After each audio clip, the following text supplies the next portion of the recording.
मराठाओं को पता चला कि औरंगजेब ने छत्रपति संभाजी महाराज को मारने से पहले 40 दिनों तक उन्हें तड़पाया था। औरंग की इस अमानवीय हरकत ने मराठों के दिलों में आग लगा दी।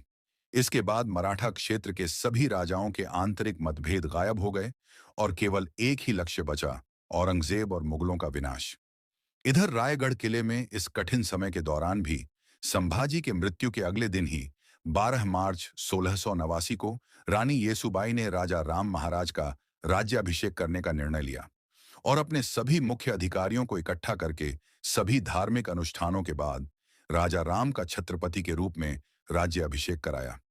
ऐसा करके उन्होंने मुगलों को एक कड़ा संदेश दिया कि मराठा साम्राज्य अभी भी मजबूत है और लड़ाई लड़ने में सक्षम है। उनका छत्रपति अभी भी जिंदा है। इधर औरंगजेब को जैसे ही यह खबर मिली, उसने अपने जनरल जुल्फिकार खान को मराठा राजाराम को पकड़ने का आदेश दिया। राजधानी किला रायगढ़ को जीतने के लक्ष्य से जुल्फिकार खान 15,000 से अधिक की मुगल सेना लेकर निकल पड़ा। इधर राज्य अभिषेक के लिए मराठों का पूरा शक्ति आधार रायगढ़ में एकत्र था। जैसे ही सबको आक्रमण की खबर मिली, तो रानी येसुबाई ने तुरंत सबको सुझाव दिया, यदि मुगलों ने हमला किया और हमारी सारी शक्ति अधिकार एक साथ पकड़ी गई, तो यह हमारे भविष्य के लिए घातक साबित हो सकता है। आप सब जल्द ही यहां से निकल जाएं। लेकिन तभी संताजी ने कहा, महारानी, आप सब और हमारे राजा का क्या? नहीं, हम लोग अपने महाराज को अकेले नहीं छोड़ सकते। फिर महारानी येसुबाई ने कहा, मैं किसी तरह राजा राम महाराज को यहां से बाहर निकलवा दूंगी। आप लोग बस जल्द निकल जाएं, ये रानी आदेश है। रानी येसुबाई ने सुझाव दिया कि राजा राम महाराज को अलग अलग गढ़ों से लड़ते हुए बाहर निकलना चाहिए। फिर उनको अंत में झिंझी में जाकर सुरक्षित रहना होगा, क्योंकि झिंझी का किला एक अभेद किला था। येसुबाई की सलाह अनुसार राजा राम महाराज यशाजी कांक और रामचंद्र पंथ अमात्य के सुरक्षा घेरे की बदौलत भेष बदलकर रायगढ़ से भाग निकले। इधर संताजी गुस्से से लाल होकर बोले, उस सुअर के बच्चे ने हमारे महाराज के टुकड़े टुकड़े कर दिए और हम लोग कुछ नहीं कर रहे हैं। इतिहास हम पर थूकेगा। फिर धनाजी ने कहा, आप और आपका कुल महान है संताजी। मैं आपको शीश झुकाता हूं। आपके पिता मलहौजी भी वीर गति को प्राप्त हो गए संगमेश्वर के युद्ध में। लेकिन आप उनको भूलकर सिर्फ अपने महाराज और अपने मराठा के लिए सोच रहे हैं। अब आप जो बोलोगे वही होगा। फिर क्या होना था? अब ऐसी आग लगने वाली थी कि औरंगजेब की नींद उड़ने वाली थी। औरंगजेब बाहर निकलकर देखता है कि मराठा के दो बब्बर शेर संताजी और धनाजी और उनके साथी पागलों की तरह मुगलों को काट रहे हैं। उस रात गोरिल्ला युद्ध के उस्ताद मराठों ने सिर्फ 2,000 योद्धाओं के साथ औरंगजेब की विशाल मुगल सेना पर हमला कर दिया।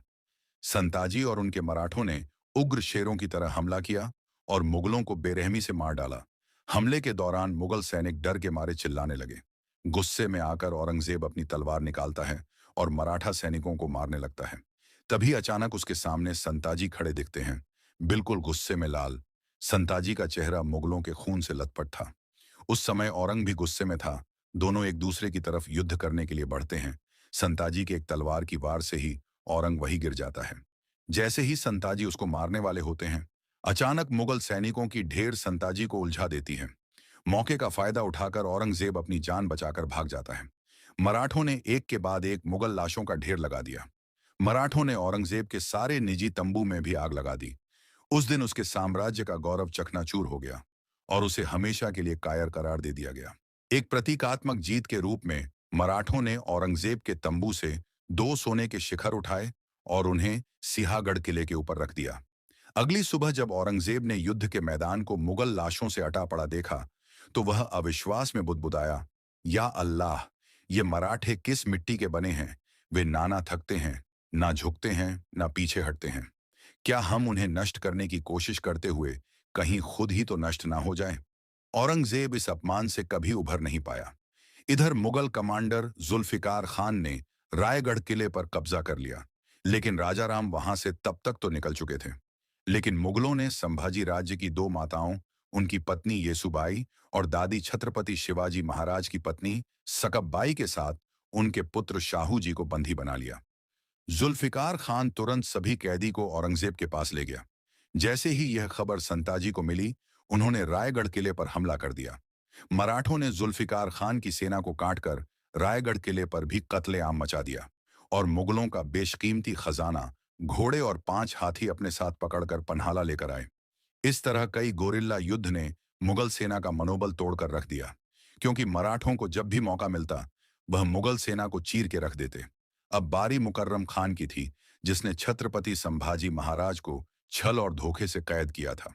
औरंगजेब ने 50,000 रुपये इनाम देते हुए मुकर्रम खान को महाराष्ट्र के कोल्हापुर और कोकण प्रांत का सूबेदार नियुक्त कर दिया था। खान को जिंदा नहीं छोड़ना है। दूसरी ओर हमारे महाराज राजा राम प्रतापगढ़ से अब वे सज्जनगढ़, सतारा, वसंतगढ़ होते हुए पन्हाला किले तक पहुंचे। अब उन्हें यहां से रानी येसुबाई के कहे अनुसार झिंझी निकलना था। लेकिन औरंगजेब भी राजा राम को पकड़ने पर तुला हुआ था। चतुर औरंगजेब जानता था कि नव राज्य अभिषेक करने वाला राजा राम जान बचाने के लिए जिंजी ही जाएगा। उसने जिंजी जाने वाले सभी मार्गों पर कड़ी निगरानी रखने का आदेश दिया। उसने यह सुनिश्चित करने के लिए गोवा के पुर्तगाली वायसराय की मदद भी ली थी कि राजा राम समुद्र का मार्ग का उपयोग न कर पाए। इधर मराठा में आप कहे तो महाराज इन मुगलों को इसी पन्हाला में दफन कर दें। नहीं संताजी, हमारा कर्तव्य यह है कि महाराज को सुरक्षित झिंझी तक पहुंचाना होगा, क्योंकि फिलहाल रानी येसुबाई और शाहू जी मुगल के कब्जों में हैं। यह लक्ष्य बनाकर चलो, देर से ही सही, पर मुगल साम्राज्य का अंत हमारे ही हाथों होगा। पन्हाला पर मुगलों के आक्रमण की खबर मिलते ही राजा राम और उनके सहयोगी मराठा व्यापारियों के वेश में किले से भाग निकले। सूर्योदय तक वे लोग कृष्णा नदी के तट पर नृसिंहवाड़ी पहुंच गए। उन्होंने कृष्णा नदी पार की और दक्षिण की जाने के बजाय पूर्व के दक्कन की ओर जाने वाले रास्ते पर चल पड़े। क्योंकि मुगलों को बेवकूफ बनाना था, उन लोगों ने झिंझी जाने के लिए एक बार घूमकर फिर कृष्णा नदी पार करने की योजना बनाई। उन्होंने घुमावदार रास्ते का इस्तेमाल किया। महाराज की शिमोगा यात्रा गोकक सवा दटी नवलगुंड, अनेगरी लक्ष्मी शवर हावेरी और हिरे केरूर से होकर गुजरी। शिमोगा पहुंचने से पहले लक्ष्मेश्वर परगना से गुजरते समय वहां के मुगल अधिकारियों को उनकी यात्रा की भनक लग गई और वे अपनी सेना के साथ उनके दल का पीछा करने लगे। यहां उनका सामना वरदात नदी से हुआ। महाराज ने मालोजी घोरपड़े के भाइयों की मदद से इसे पार करके अपने पीछा करने वालों को चकमा दिया। लेकिन आगे बढ़ने पर उन्हें पता चला कि उनका मार्ग मुगल दुश्मन सेना ने रोक रखा है। ऐसी कठिन परिस्थिति में छत्रपति शिवाजी महाराज से प्रशिक्षित शक्तिशाली योद्धा संताजी जगताप और रूपाजी भोसले अपने राजा की रक्षा के लिए तैयार हो गए। शत्रु सेना को रोकने की जिम्मेदारी संताजी जगताप को सौंपकर राजा राम महाराज रूपाजी भोसले के साथ आगे बढ़ गए। एक सिपाही तेजी से दौड़कर आता है और कहता है, महाराज, भारी मुगल सेना हमारी ओर तेजी से बढ़ रही है। राजा राम महाराज तेजी से उठते हैं, चारों ओर देखते हैं। पास खड़े सेना नायक चिंतित हो उठते हैं। तभी घोड़ों की टाप की आवाज और तेज हो जाती है। महाराज, हमें तुरंत निकलना होगा। मुगल सेना हमें चारों तरफ से घेर रही है।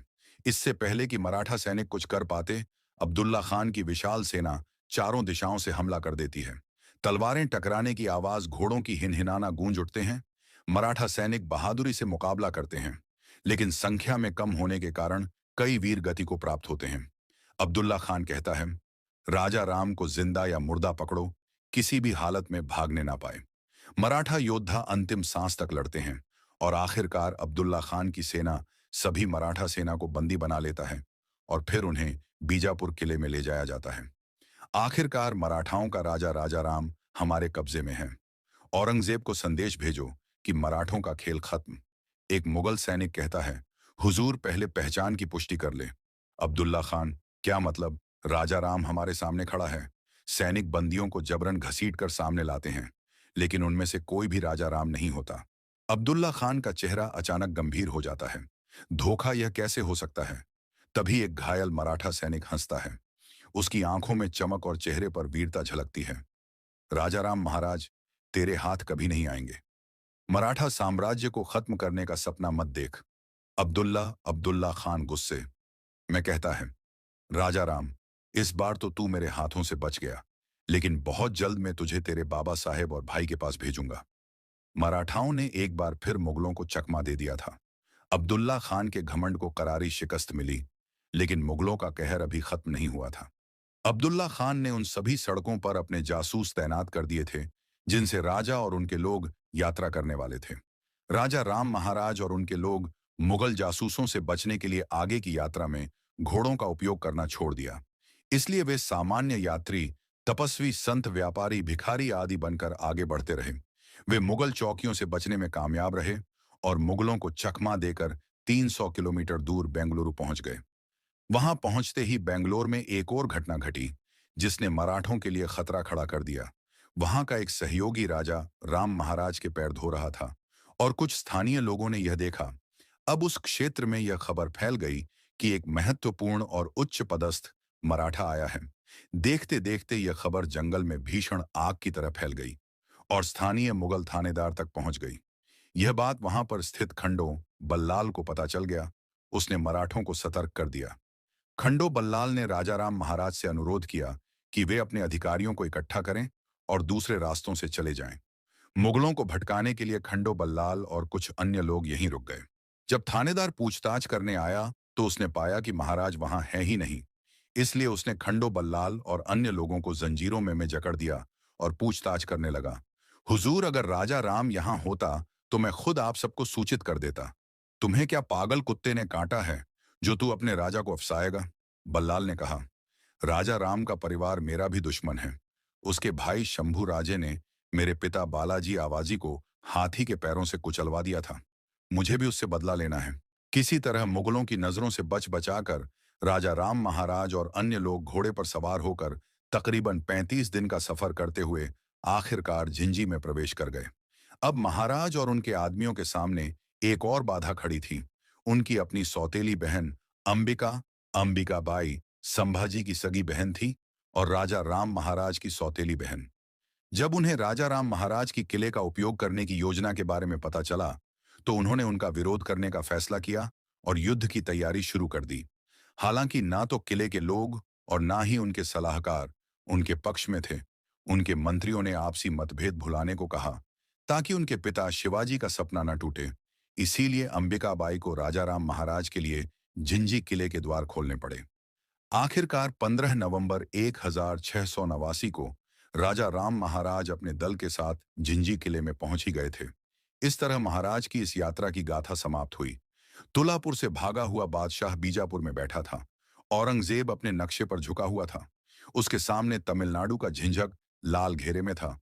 वह किला जहां अब मराठा प्रतिरोध की आखिरी उम्मीद राजा राम महाराज मौजूद थे। उसकी आंखों में वही जुनून था जो कभी शिवाजी और संभाजी को ध्वस्त करते समय था। लेकिन इस बार उसका लक्ष्य सिर्फ राजा नहीं बल्कि पूरे मराठा वंश को समाप्त करना था। मुकर्रर खान को संदेश भेजो, औरंगजेब ने भारी आवाज में बोला। सुल्तान के इस पुराने और भरोसेमंद सेनापति ने औरंग के आदेश को सलाम किया। मुकर्रर खान को आदेश मिलते ही उसने एक विशाल सेना तैयार की। हजारों मुगल सैनिक के साथ वह झंझी की ओर कूच कर गया। कोंकण से निकलते ही यह सेना बेजोड़ रफ्तार से बढ़ती गई। जंगलों, नदियों और पहाड़ियों को पार करते हुए मुकर्रर खान लगभग 800 किलोमीटर का कठिन सफर तय कर चुका था। लेकिन उसे क्या पता था कि उसका यह इंतजार हमेशा के लिए शांत होने वाला था। मुकर्रर खान की सेना जैसे ही झिंझर कुछ दिन की दूरी पर पहुंची, अचानक हवा में शंख और रणसिंघा की गूंज उठी। दूर पहाड़ियों से उठता धूल का गुब्बार देखकर मुगल सैनिक सतर्क हो गए। यह कोई और नहीं था बल्कि यह मराठों की छापामार युद्ध नीति का प्रचंड प्रहरी थे। संताजी मां भवानी ने हमारी सुन ली। शिकार खुद शिकारी बनकर यहां पहुंचे हुए हैं। तो वो तू ही है संताजी, जिसका आतंक फैला हुआ है। याद है, एक आतंक और था, शभा, वह भी बहुत उछलता था, जिसको मैंने हमेशा के लिए शांत कर दिया। वह धोखा था, वरना तुम्हारी नस्ल शंभू राजे को पकड़ना तो दूर, पैर की धूल चाटने के लायक भी नहीं है। तो आजा, आज देख लेते हैं कौन किसका तलवा चाटने लायक। दिसंबर 16,689 के अंत में मराठा सेना ने मुकर्रर खान की विशाल सेना को गाजर मूली की तरह काटकर तबाही मचा दी। भयंकर युद्ध के दौरान संताजी घोरपड़े ने व्यक्तिगत रूप से मुकर्रर खान के साथ युद्ध किया। जब मुकर्रर संताजी का सामना नहीं कर पा रहा था तो वहां से भागने लगा। संताजी ने उसका पीछा किया। मुकर्रम खान, तुझे मैं मृत्यु के घाट नहीं उतारूंगा। जिस तरीके से तुमने हमारे महाराज को 40 दिन तड़पाया था, उसी दर्द को आज तू महसूस करेगा। जब बच सकता है तो बच ले। मुकर्रर खान के घाव इतने गंभीर थे कि उसके बचे हुए सैनिक उसको उपचार के लिए ले जाने लगे। लेकिन मुकर्रर खान की वही दर्दनाक मौत हो गई। मुकर्रर खान की मौत के साथ मराठों ने छत्रपति संभाजी महाराज की शहादत का बदला लिया।